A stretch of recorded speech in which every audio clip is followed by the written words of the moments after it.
We had a client that we worked with, and she was really struggling with profitability. She kept raising tuition. She actually did 3 tuition increases within a 15-month cycle, and she still could not catch up. So I helped her work with our 6 money leaks in schools, and she only used 3 of the 6 money leaks and cut her expenses by 50%. 50.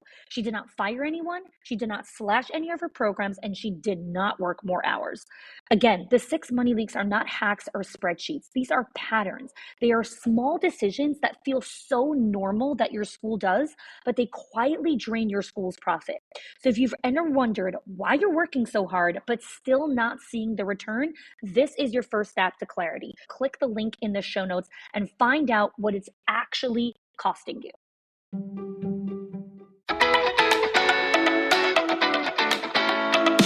Welcome to the Schools of Excellence podcast, where we have conversations about education, leadership, and building a school of excellence. The goal on this show is to bring you clarity, up-level your mindset, and give you practical strategies and inspiration so you can show up with confidence and trust your decision-making.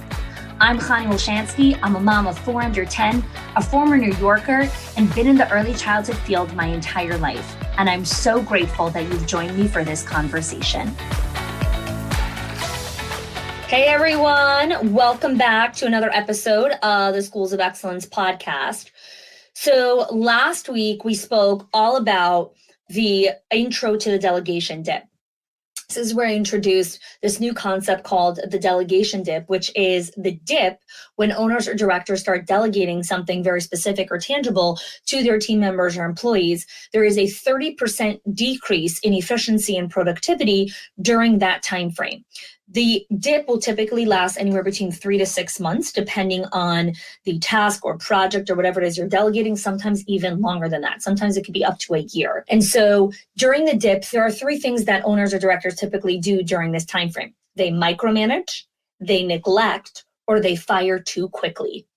During the delegation dip, during that time period, when you have delegated something to someone else, that time period, when there's the 30% decrease in how it's done to your standard or to company standard, the director or owner needs to expand their capacity to sit in that discomfort, to sit in the discomfort of the task not being done at the highest standard, so that the employee or the teacher can actually level themselves up and start doing it to the company standard and possibly even better than you did it.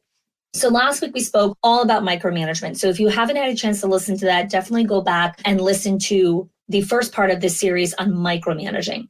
Today we're going to talk about the second thing that owners and directors typically do during the delegation dip, which is neglect. Now, one of the definitions of neglect in the workplace is a prolonged lack or absence of supervision and control of organizational development. Okay, so I'll say it one more time. Neglect in the workplace is a prolonged lack or absence of supervision and control of organizational development. Okay, and so when there is prolonged neglect, it leads to a lot of harmful interaction between management and their staff. In an organization that is plagued by neglect, relationships between all of the people on the team start to become about game playing and distrust. There's a lot of finger pointing. There's a lot of name calling. There's a lot of distrust. There's a lot of like, you didn't do this and you didn't tell me and I didn't understand and this, like that wasn't communicated to me properly. And I assumed that you were talking about this. There is a ton of that happens in the organization. So let's look at an example that happens inside of schools, which is very, very common. I'll call her Donna. Donna was a really generous and kind owner, and she was in the process of a multi-site acquisition. And because she was in the process of it and she knew that she was going to be kind of overcommitted, maybe a little bit of an understatement of what overcommitment would look like, she hired a regional director to lead and take care of the other 3 locations as she was entering this really big season of acquisition. And so the regional director that she hired was Jenny. Now, Jenny was super smart and capable, okay? She knew how to do all the things. She needed very little training on like the how-to of what she was doing. And so because Donna was so overcommitted, she didn't really train or give over a lot of the information to Jenny in a coherent expectation. This is how we do things in our company standards way. And so what started to happen was as Jenny took on all of these tasks, she didn't have clarity into, okay, how is this actually done in this school? I know how this is done in the previous school that I worked with or whatever it is, but how is this done here? What is the standard? How do we communicate? Is this done this way? How do I enter this system into here? How do I inform you about things that are happening? When do I make a decision? When do I not make a decision? When do I have to manage up, as I call it inside of our Owners HQ program? Directors and regionals need to know how to manage up. It is using discernment to, this is a question I need to ask Donna versus this is a question that I can actually have permission to make a decision on my own. Donna didn't go over any of those things with her. She literally said, here are the reins, make sure these centers operate efficiently, take care of them. I'm going into this acquisition. Now, the challenge with that is it's neglect. It is actual neglect. Jenny was neglected by Donna. Now, again, they're both amazing people. Donna is a generous, kind, incredible human being. She didn't intentionally neglect Jenny. She was overcommitted and completely over her head that she didn't realize how the process of delegating these important projects and standards and tasks needed to be delegated to Jenny. So she just gave it over to her because Jenny presented herself as a person that was highly competent, highly capable, super smart, very wise, lots of experience, right? She had the whole resume, the run of the gamut. And Donna's like, this is amazing. I don't need to train her now. And so I know so many of you are hearing this and saying, yes, like that is what I want. But here's the thing. Yes, you want someone super competent, super capable, just understands how to take over the reins. And what that does is it shortens the learning curve of the how-to. So think of it in the context of sports, for example. When someone is coaching little league sports, they have to teach them everything, not just how to like throw the baseball or catch it or run from first base to second base. They also have to teach them the basics of like sportsmanship and how to lose and how to be a graceful loser and how to pass the ball and how to not hog all the field time, right? They have to teach them all of these like super basic things. But when you're coaching Olympians, the coach who's coaching Olympians doesn't need to teach them, okay, here's how you kick, here's how you score a goal, right? Here's how to, do a 3-point shot. They don't need to teach them how to do that. They are Olympians, right? They don't need to teach them how to do their sport. They need to coach them how to get out of their head. They need to teach them how to get into the flow state. They need to work on their mindset, right? They need to help them work on the next 1% level. That is what they're coaching. So when you're hiring high-level people like Jenny was, they're Olympians. The challenge is that for many owners, when they hire Olympians, they use that as permission not to coach and train and guide. Because like, this is amazing. I hired Olympians. I don't need to train them. Yes, you do. Training just looks very different. Training doesn't look like here's how to send an email attachment. Here's how to upload this into CRM. Training is here's how we do things in our company. These are our values. This is how we have these conversations. This is what passion means inside of our company. It's a totally different level of training. But Donna didn't do that. She neglected Jenny. And so what happened was Jenny fell into a self-fulfilling prophecy where she actually couldn't manage all of the stuff that were going on because she kept making mistakes because she didn't understand her role. So in severe cases of neglect, relationships are completely dysfunctional. The reciprocity vanishes and self-preservation becomes the name of the game. Okay, I'm going to say that one more time because I really want you to understand it because that's exactly what happened in the previous example. In severe cases of neglect, relationships become so dysfunctional that reciprocity vanishes and self-preservation becomes the name of the game. So I want you to think about this for a second. Are you in a relationship with some of the members of your team or staff where there's no reciprocity? Reciprocity is actually something that should feel natural. When someone does something beautiful for us, we want to reciprocate that.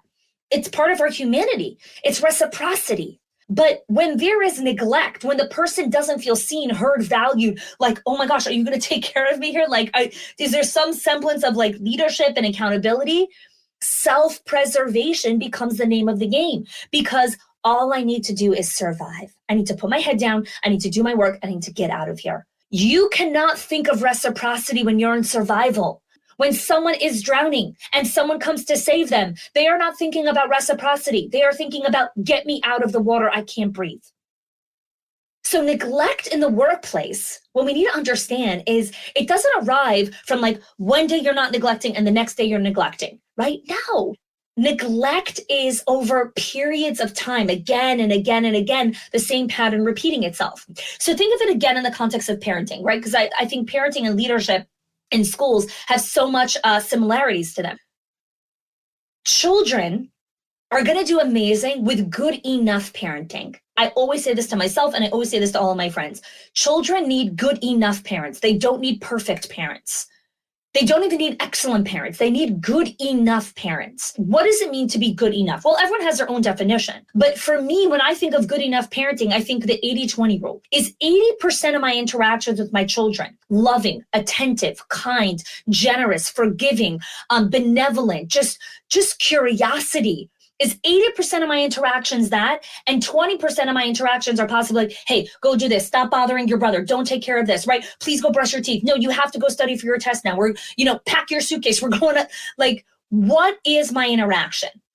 So are parents sometimes going to neglect their kids? Of course they are. Are parents sometimes going to be on their phone and distracted when a child is asking for something? That's neglect. The child's asking for you and you're ignoring it because you're on your phone.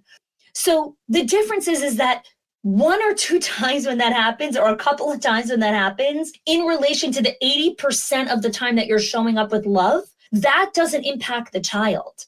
That's not where the negative impact comes from.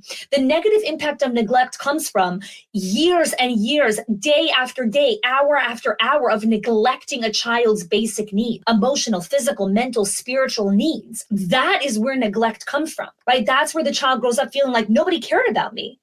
It doesn't come from one or two times where the parent was distracted. We all get distracted. You're human. You are beautifully humanly flawed. You're going to get distracted. You are not going to respond to every single one of your children's needs, nor do you need to.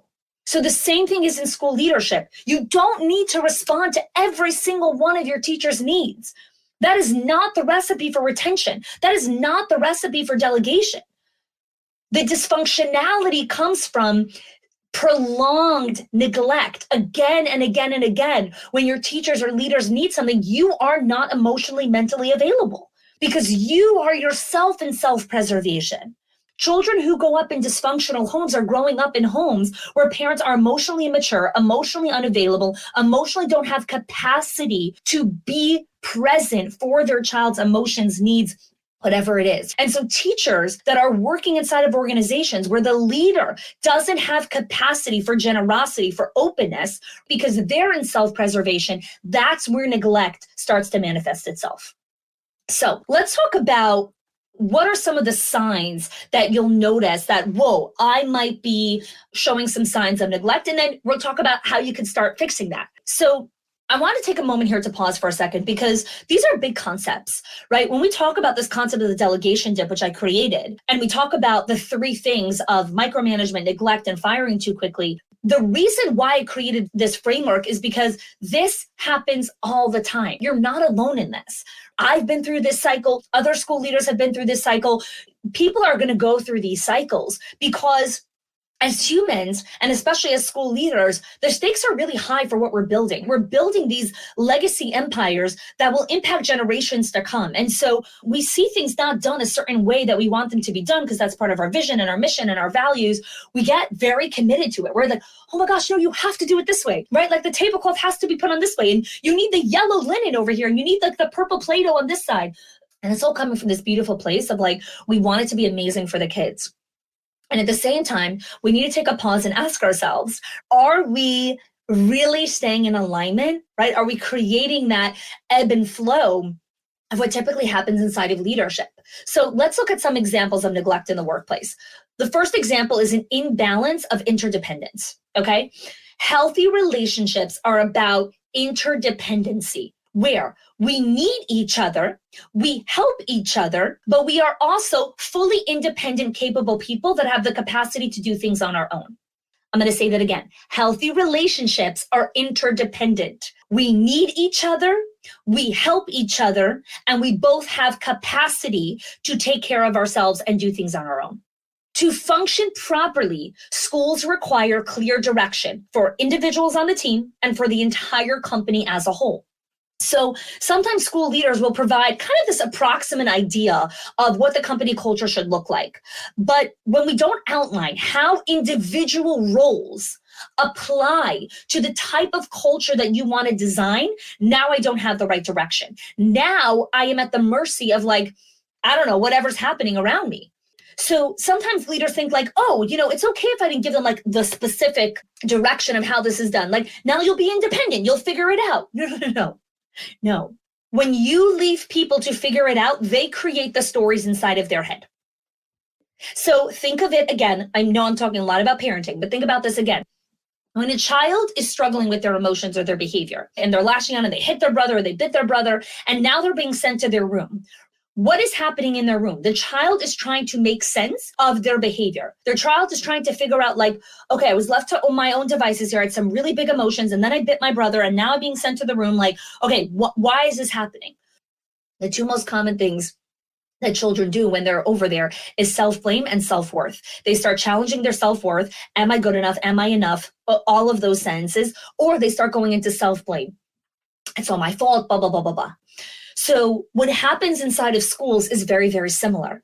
When teachers don't have clear direction and there isn't this healthy interdependence, teachers start to fill in the gaps inside of their head. Oh, I'm not worthy of this position. I'm not good enough to do this.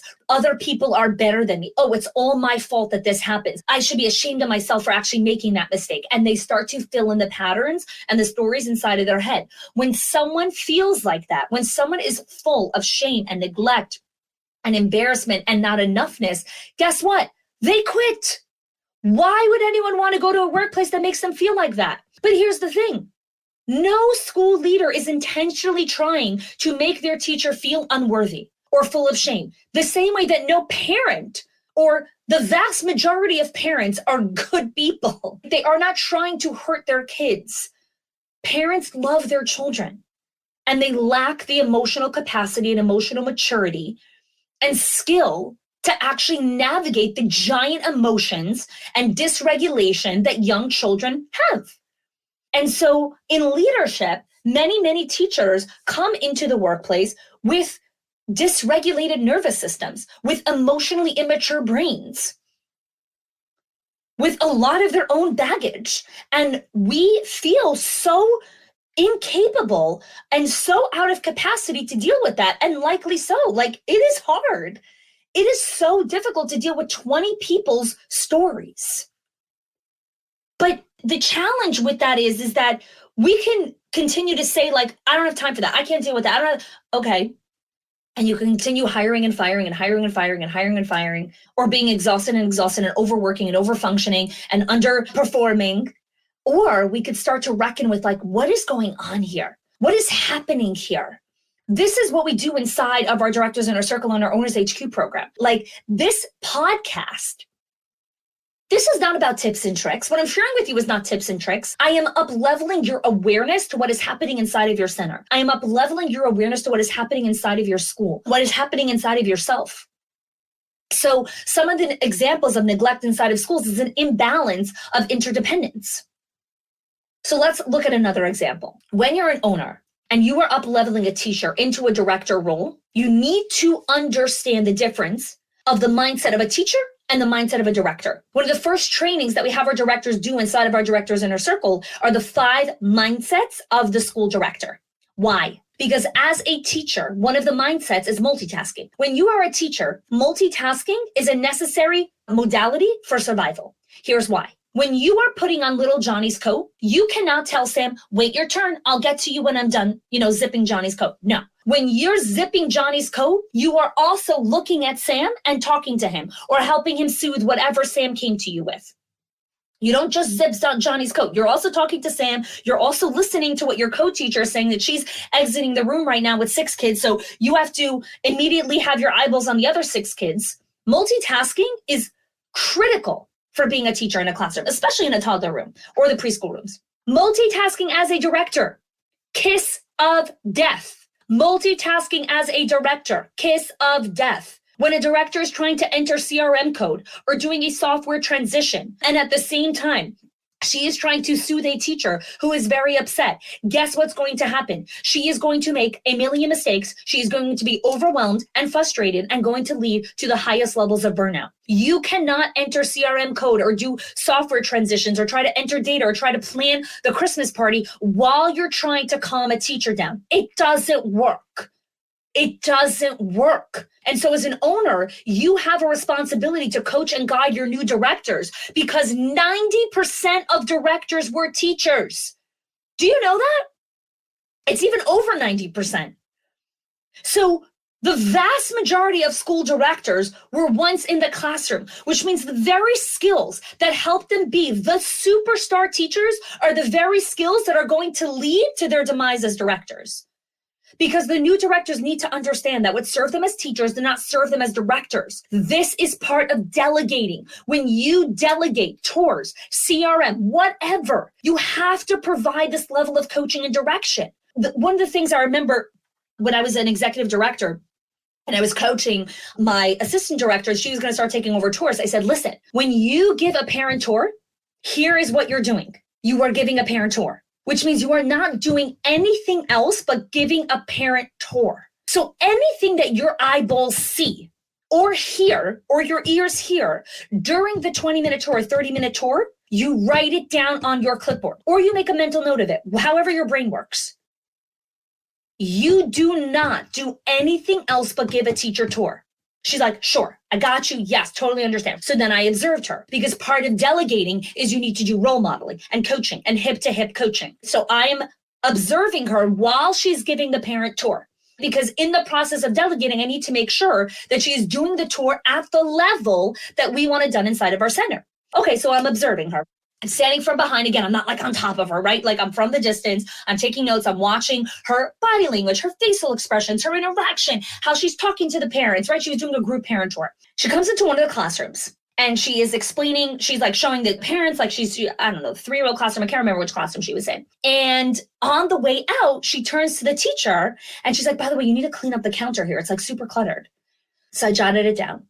And she did like a couple of other things that she mentioned to teachers, like, during the tour. And she comes back for feedback in my office after the tour. And she's like, it was amazing. I did it. Like, I only gave the tour. Like, I didn't do anything else. Like, she was so proud of herself. So I had to gently bring awareness to what she actually did. So I gave her a ton of feedback. She did a phenomenal job. She closed, I think it was like 80% of the tour she had closed. They right away like signed up immediately, registration. And then I sit down and explained to her that commenting to a teacher that she needs to clean her clutter while you're doing a parent tour is not okay. And here's why. Because when you do that, all the teacher hears is shame and embarrassment. Because now the parents think that she's a slob because there's clutter everywhere. So now she's embarrassed. The director is thinking like, oh, whatever, I just told it to her quickly. No. But you know what? If you actually went to her and told her something about the clutter when you weren't doing a parent tour, you would have chosen different words. You would have chosen a different tone of voice, and you would have done it with a lot more eye contact. When you multitask and you are trying to do all the things, you are hurting people in the process. You are running people over, right? She didn't even realize. Right. And so when I gently explained to her, she's like, oh my gosh, I didn't even realize. I'm like, it's okay. It's okay not to notice. That's the beauty of coaching. That's the beauty of mentorship. I am here to guide and show you the version that you could be, right? What is possible for you. So when we don't do that, we are neglecting our teams. When we don't explicitly train and coach our directors on how to do this, you are not only neglecting the director's capacity to learn these skills, you're actually neglecting the teachers because now the teacher feels like, why are you commenting on my counters while you're giving a parent tour? So again, these seem so simple, but I'm telling you, people are doing this all the time. They are running people over and not realizing it because they are running and chasing their tails. Let's look at some other examples. So let's look at some examples of how we begin to course correct neglect. How do we start to not neglect, but also not micromanage? So one of the core strategies of moving away from neglect is incorporating feedback. So one of the coaching calls that I do with our clients inside of our Owners HQ program is a leadership call. And these are super fast-paced 20-minute power calls where the entire leadership team gets on a call to be coached on a specific challenge inside of their school. And one of these calls, one of the directors was struggling with neglect of the toddler class. The toddler class was really struggling with transitions. There was a lot of behavioral issues. There was biting. There was a lot of other behavioral issues. And the owner was really growing weary of a lot of the parent complaints that kept coming in. But the director was terrified to micromanage. So instead, she chose a hands-off policy, and I'm doing air quotes, trusting her people to figure it out on their own. So she had told me, she's like, I don't want to micromanage. I don't micromanage. She's like, they're going to figure it out. Like, it's okay. Like, I have a hands-off policy. I always laugh internally when I hear these things, because really what it means is I just can't be bothered. I don't trust my 12-year-old to figure out how to get to school every day. Okay, that is beyond his skill and capacity. It is my job as a parent to get my child a ride or drive him to school every single day. Your teachers don't always have the capacity to figure it out. They need our loving guidance and support. They do.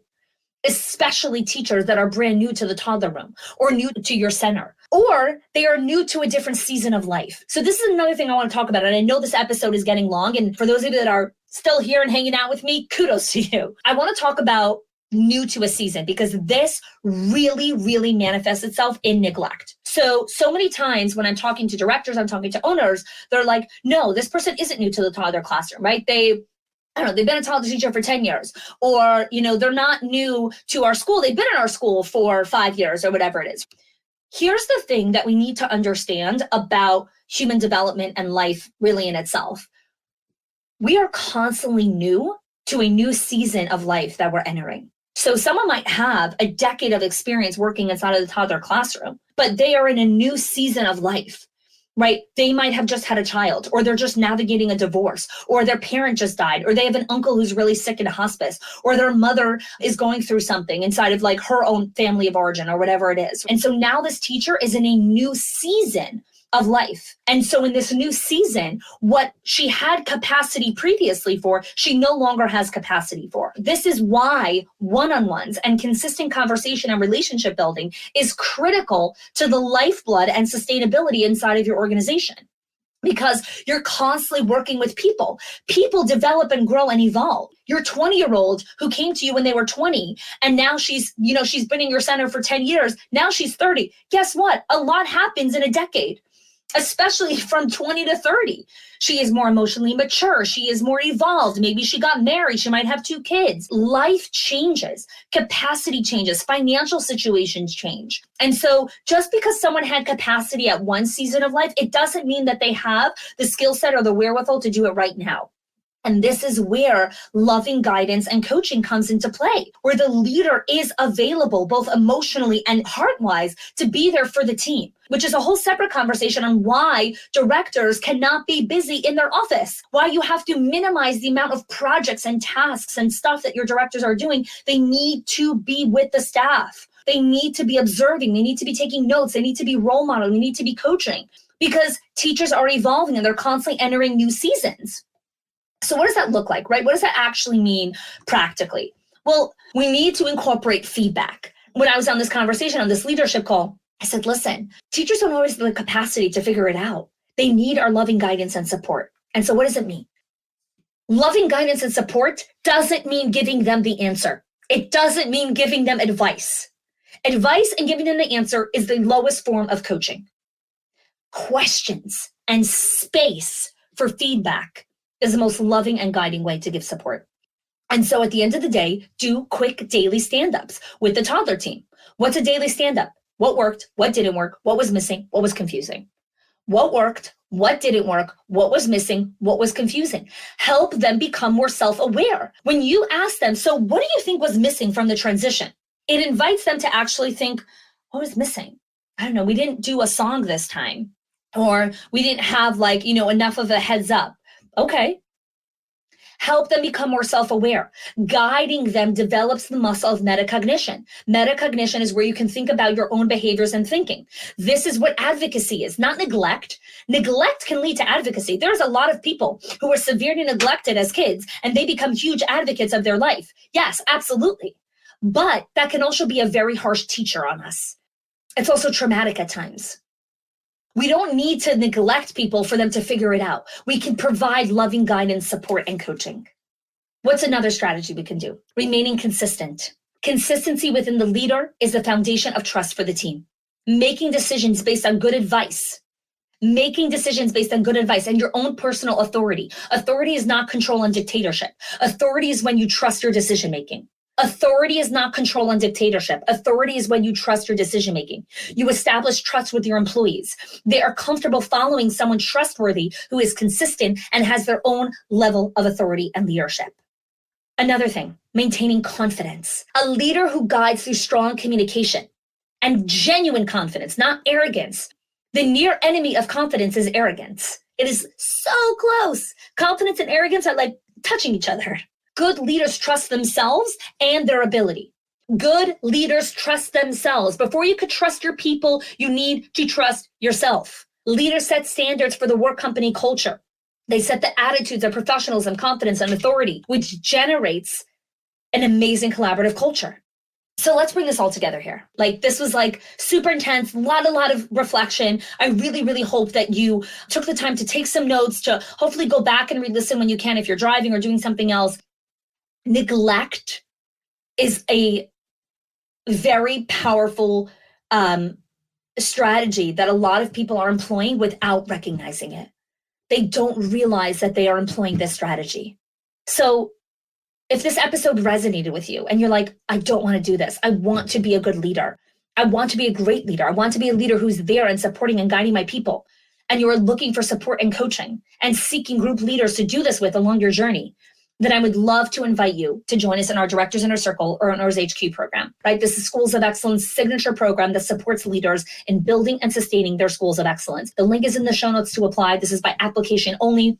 We only accept a certain amount of people at a time because we really support your personal journey. So that's a wrap for today. Last week we did part 1, which was micromanagement. Today was part 2 on neglect. Next week is the final episode in the series of the delegation dip, which is firing too quickly. All right. Thanks so much for joining me, and I'll see you next week.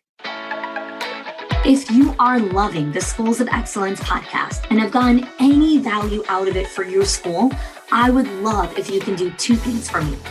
1, subscribe to the show so you never miss an episode. And 2, can you please leave us a review? Reviews help other school leaders know that this is the place to learn how to build a school of excellence. And I would be so grateful if you can do that for us. Your help and support makes this show to be able to be listened by the thousands of other school leaders all around the world. Thanks so much for listening, for giving us your time and attention each and every week, and I appreciate that you have joined us.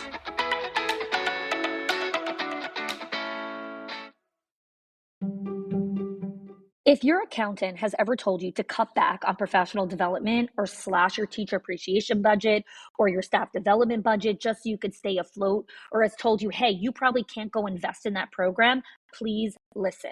The problem is not that you're spending too much money on your people or yourself or your investment or your support system. It's that your school has invisible money leaks that are draining your profit, leaks that no spreadsheet will ever catch or accountant. So I created the 6 money leaks of schools that show you the 6 core areas that schools lose money every single month without realizing it. If you close even one of them, your profits will start to soar without sacrificing your team.